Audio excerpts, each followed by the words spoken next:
Welcome back rockers. आज हम जिस मूवी के बारे में देखेंगे उसका नाम साइको रबर है। ये एक ऐसी अलग सी मूवी है जिसमें डायरेक्टर अपनी ऑडियंस को समझाने की कोशिश करता है कि हर फिल्म में लॉजिक नहीं होता।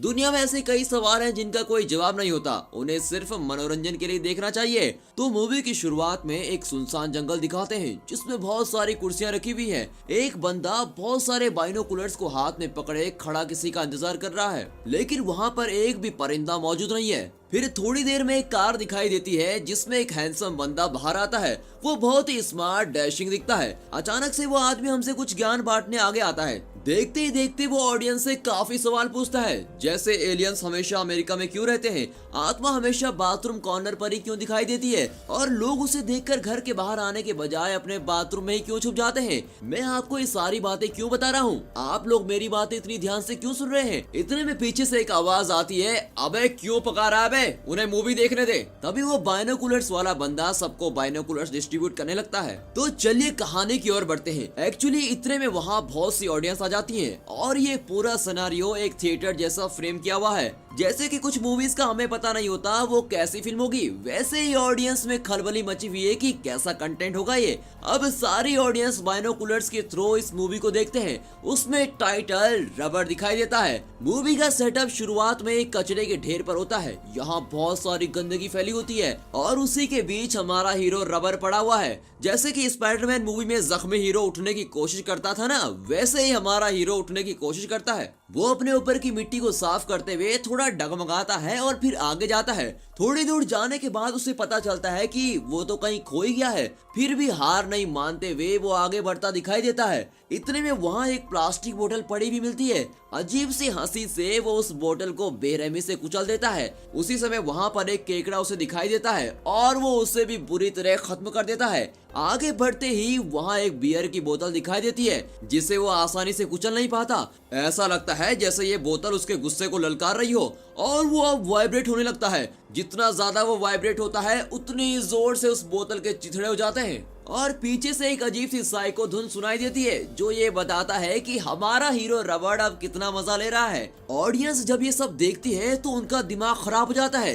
ये कैसे हो सकता है, एक टायर भला खून कैसे कर सकता है, शायद किसी की बुरी आत्मा उस टायर में घुस गई होगी। ऐसे कई सारे सवाल वो आपस में डिस्कस कर रहे होते हैं और बाकी इंटरेस्टेड ऑडियंस को भी डिस्टर्ब करते हैं। इतने में दो औरतें भड़क जाती हैं और गुस्से में बोलती हैं, अबे क्या तुम लोग चुप नहीं रह सकते क्या, अगर नहीं देखना तो दूर जाके धीरे धीरे बात करो, बाकियों को क्यों परेशान कर रहे हो। उसके बाद ये हमारा हीरो टायर अपनी ही धुन में मस्त खुशी खुशी आगे बढ़ता है। इसी बीच वो बाइनोकुलर्स वाला बंदा साइकिल में आते हुए नजर आता है। जब वो नजर घुमाता है तो सभी ऑडियंस सोते हुए दिखाई देती है। वो जल्दी से सबको जगाता है कि मूवी कौन देखेगा। बस एक बूढ़ा आदमी जो व्हील चेयर पर बैठा फिल्म देख रहा है वो इन सब चीजों से अनजान था। फिल्म के आगे दिखाते हैं कि ये रबड़ यहाँ वहाँ मस्त धुन में गाते गाते आगे बढ़ रहा है कि इतने में उसे एक छोटा पानी का पिट दिखाई देता है। वो वहाँ पानी पीकर अपनी प्यास बुझाता है कि सामने एक खरगोश नजर आता है। उसकी खौफनाक वाइब्रेशन से उस खरगोश के बीच चिथड़े उठ जाते हैं। अब सबको इतनी दर्दनाक मौत देने के बाद उसे बड़ा मजा आ रहा होता है। शायद हमारा टायर एक टिपिकल साइको किलर है। थोड़ी देर में एक कार में एक लड़की आती भी उसको दिखाई देती है। वो बस उस लड़की को अपना अगला शिकार बनाने वाला होता है और वाइब्रेट करते हुए उस कार को बीच में रोक देता है। फिर तेजी से रोल करता हुआ आगे बढ़ता है कि इतने में बीच पर रुकावट आ जाती है और दूसरी तरफ से एक गाड़ी स्पीड से आकर इस टायर को दूर गिरा देती है। लड़की जल्दी अपनी गाड़ी को स्टार्ट करके एस्केप हो जाती है। जब हमारा हीरो उठता है तो सामने एक कौवा नजर आता है। अपनी हैवानियत को शांत करने के लिए वो उसको भी मार डालता है।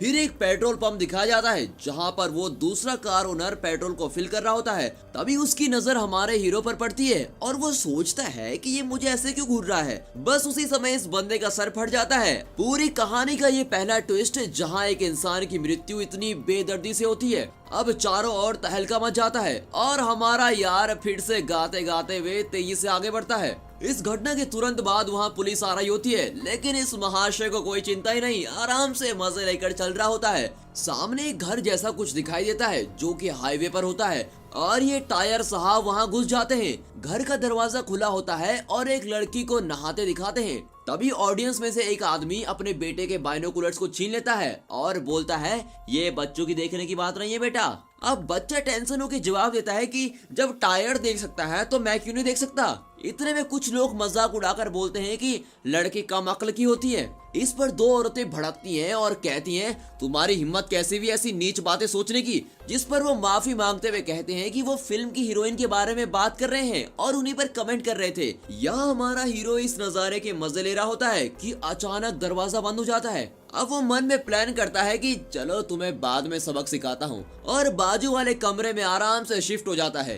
रात में जानबूझकर वो ऊंची आवाज में चैनल बदलते हुए टीवी देखता है, जिससे इस लड़की को काफी तकलीफ पहुंचती है। उधर ऑडियंस थक कर लेट जाती है कि अब थोड़ा आराम करेंगे, लेकिन ये व्हील चेयर वाला बंदा पूरी लगन और फोकस्ड होकर बिना एक सीन मिस किए पूरी मूवी देखना चाहता है। तभी हमें वो मैनेजर दिखाई देता है जो शुरुआत में बाइनोकुलर्स के साथ खड़ा था। वहाँ एक ऑस्ट्रिच भी नजर आता है। इस मैनेजर की नजर इस बार काफी घातक वाली थी। वो कुछ बहुत ही बुरा प्लान कर रहा होता है। देखते ही देखते वो एक सूटकेस खोलता है जिसमें चाकू, जहर, रस्सी ऐसी काफी सारी चीजें निकलती हैं। वो इन सारी चीजों से उस ऑस्ट्रिच को मार डालते हैं और उसकी बिरयानी बनाकर सबको सर्व करता है। वहाँ ऑडियंस 3 दिनों से भूखी थी, सो खाना देखकर वो सब ऐसे टूट पड़ते हैं कि क्या बोले, जल्दी जल्दी खाना खाते हैं। लेकिन कुछ समय बाद सबके पेट में दर्द हो रहा होता है और सब बेहोश हो जाते हैं। शायद उस खाने में कुछ मिलावट थी। सिर्फ वो व्हील चेयर वाला आदमी सही सलामत दिखाई पड़ता है, क्योंकि वो फिल्म में इतना इन्वॉल्व था कि उसे खाने के बारे में कुछ सूझा ही नहीं। उधर मूवी में दिखाते हैं कि अगली सुबह एक हाउसकीपर जब रूम क्लीन कर रही होती है तब पूरा रूम बिखरा पड़ा है।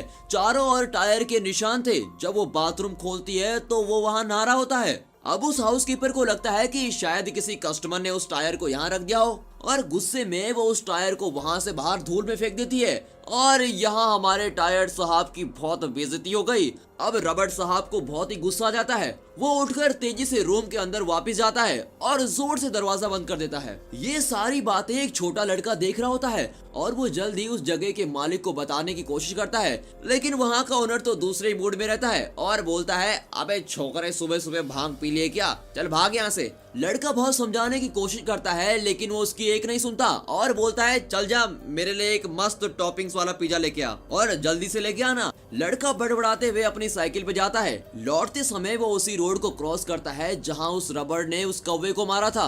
अपनी साइकिल को रोककर वो उस कौवे के मांस को टॉपिंग्स बनाकर पिज्जा में डाल देता है। तभी एक दूसरा आदमी उस लड़के से लिफ्ट मांगते हुए नजर आता है। अब ये नया कैरेक्टर कौन है? इतने सारे ट्विस्ट के बाद ऑडियंस का दिमाग पकड़ने लगता है। वो वहाँ पेट दर्द से तड़प रहे होते हैं। सिर्फ उस व्हील चेयर वाले आदमी के अलावा सबकी हालत बुरी तरह खराब होने लगती है। अब फिर से मूवी में दिखाते हैं तो लड़का जब वापस घर पहुंचता है तो उसका मन करता है कि एक बार रूम के अंदर देखा जाए कि हो क्या रहा है। जब वो धीरे से दरवाजा खोलता है तब वहाँ उस हाउसकीपर की डरावनी मौत हो रखी होती है और वो उसको देखकर बिल्कुल चौंक जाता है। उसका सर धड़ से अलग, चारों तरफ खून ही खून। इतने में वहाँ पुलिस आती है और पूछताछ शुरू करती है और हमारा हीरो टायर बिल्कुल विलन की तरह बेड पर लेटे हुए टीवी देख रहा होता है। उस लड़के की हालत डर के मारे कांपने लगती है। इतने में हमारा टायर उस लड़की की परछाई देखता है जिसके लिए वो रूम के अंदर आया था। लड़की स्विमिंग पूल में जाती है और हमारा हीरो भी उसके पीछे जाता है और फिर पानी में डुबकी लगाता है। यहाँ पुलिस उस घर के ओनर से पूछताछ करती है। तभी ये लड़का दौड़ता हुआ आता है और पुलिस को सब बताता है जो जो उसने देखा था। तभी ओनर डांटते हुए कहता है कि क्या बकवास कर रहे हो, तुमको मना किया था अपनी फालतू बात बकने को। अब लड़का चिल्लाते हुए बोलता है कि आपको भरोसा करना है तो करो वरना भाड़ में जाओ, और ये कहकर वहाँ से चला जाता है। तभी पुलिस वाला बोलता है शायद से कुछ अनहोनी होने की संभावना है और अपने स्टाइल में घिसा पिटा डायलॉग बोलता है। फिर जैसे उसकी गाड़ी में अलार्म बजता है तो वो सबको बाय कहता है और कहता है कि मेरा काम खत्म हो गया और वहाँ सबको चौंका देता है। सभी ऑफिसर्स और ओनर उसकी हरकत से परेशान हो जाते हैं। ये अजीब सा बिहेव क्यों कर रहा है? ऑफिसर समझाने की कोशिश करता है कि अब बस करो अपनी एक्टिंग, ये फिल्म है, रियल लाइफ नहीं। हम तो एक्टिंग कर रहे हैं, रियल लाइफ में तो कोई भी नहीं मरा है। सब लोग उसे पागल समझने लगते हैं कि इतने में हमारा मैनेजर दिखाई पड़ता है। धीरे से वो बोलता है कि उस बिरयानी को खाकर सभी ऑडियंस मर गई, खाली उस व्हील चेयर वाले बंदे के अलावा। अब क्या करें? ऑफिसर तिलबिलाकर बोलता है बेवकूफ, ये पहले नहीं बोल सकता था क्या? चलो कोई नहीं, इसका भी कोई बंदोबस्त करते हैं। फिर वो हंसते हुए बाकी के ऑफिसर को बोलता है चलो अपना काम करो, मैं तो मजाक कर रहा था। फिर वो एक जगह में बैठकर सोचता है कि अब आगे क्या करें। इतने में हमारा टायर पानी से बाहर आता है और उस ओनर को भी बेरहमी से उड़ा देता है। ये देखकर वो ऑफिसर अपने पॉकेट से स्क्रिप्ट निकालता है और टेंशन में हो जाता है और सोचता है कि ये तो स्क्रिप्ट में है ही नहीं, तो क्या सच में ये सारी हत्या इस टायर ने की है। अपनी कुर्सी से जोर से फुदकते हुए वो अपने टीम के पास जाता है और एक टायर को दिखाकर बोलता है कि हमारा हत्यारा ऐसा ही दिखता है। वहाँ हमारा टायर वापस से तेजी से आने लगता है। एक टूटे हुए शीशे के सामने अपने आप को पहली बार देखकर बड़ा खुश होता है। उसने जितने भी खून किए हुए होते हैं उनको याद करके उसे बड़ा आनंद आता है कि पीछे से वो लड़का बोलता है, मुझे मालूम है ये सब तुम्हारी हरकत है और तुम ही खूनी हो। टायर हंसते हुए आगे बढ़ता है और पुलिस उसके पीछे। थोड़ी देर बाद टायर तुरंत रुक जाता है और एकदम से गुस्सा होने लगता है। जब वो वाइब्रेट होने लगता है तो सभी पुलिस ऑफिसर्स के धज्जियां उड़ जाती हैं। वहाँ पर हमारे असिस्टेंट डायरेक्टर या फिर मैनेजर कहो, हमारे व्हीलचेयर वाले बंदे के पास आता है और बिरयानी खाने की फरमाइश करता है। लेकिन इनको तो अभी पूरी पिक्चर देखनी थी। उस बुढ़े को कन्विंस करते करते ये डायरेक्टर जी खुद ही थोड़ा खा लेते हैं और उनकी हवा भी गुल। यहाँ ये महाशय खून के ऊपर खून करके रफू चक्कर हो जाते हैं। अब इस साइको रबर किलर के बारे में 3 दिन से पूरे शहर में तहलका मचा हुआ है। तीसरे दिन दिखाते हैं कि वो रबर एक होटल रूम में आराम से लेटे हुए दिखाई देता है। पुलिस घबराकर सोचती है कि इसको कैसे पकड़े। अब हमारा ऑफिसर अब की बार कुछ नया प्लान करके आता है। वो हीरोइन के एक पुतले को रेडी करते हैं जो बॉम्ब से कवर्ड है। वो पुतले को घर के बाहर खड़ा कर देते हैं और उस टायर को बाहर बुलाने की कोशिश करते हैं। सब ठीक ठाक चल रहा होता है कि इतने में उन्हें कुछ नॉक नॉक की आवाज आती है। जब वो अपनी जीप का डोर खोलते हैं तो यहाँ हमारे व्हीलचेयर वाले महाशय दिखाई देते हैं। उनको शायद कहानी का क्लाइमेक्स अच्छा नहीं लगा, इसीलिए वो अपनी क्रिएटिविटी को डालना चाहते हैं। बहुत देर ऑफिसर के साथ आर्गुमेंट के बाद उनको बोला जाता है कि वो चुपचाप से मूवी का मजा लें। लड़की का पुतला ब्लास्ट होता है लेकिन हमारा टायर बिल्कुल सेफ है। बस अब और नहीं, इसका अब क्लाइमेक्स मैं ही करूंगा, कहते हुए हमारा ऑफिसर अपनी बंदूक लेकर घर के अंदर जाता है और डिशुम डिशुम के बाद बाहर एक फटे हुए टायर को लेकर आता है और बोलता है, अब कहानी खत्म, हमने हमारा काम कर दिया है। पीछे से एक ऑफिसर बोलता है, अबे बुड्ढे, चुपचाप से वो बिरयानी खा लेता तो कब का लुढ़क जाता।